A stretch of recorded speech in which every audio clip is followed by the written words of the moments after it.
Hello again, everyone. Truck CB Sales here with a tune-up report from Barry in South Carolina on the present Lincoln 2. Barry, got all ready to go for you, bud. We pulled the FQP 13N10s out of the final section and installed the ERF 2030 pluses for durability. Added the voltage regulator and the other mods you requested. Let's get right to it. RF power all the way down, 25 watt slug. We set it a half a watt so you have full adjustability.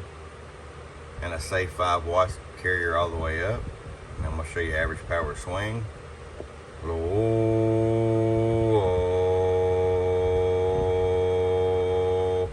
About 19 bird. 50 watt slug in PEP. Hello.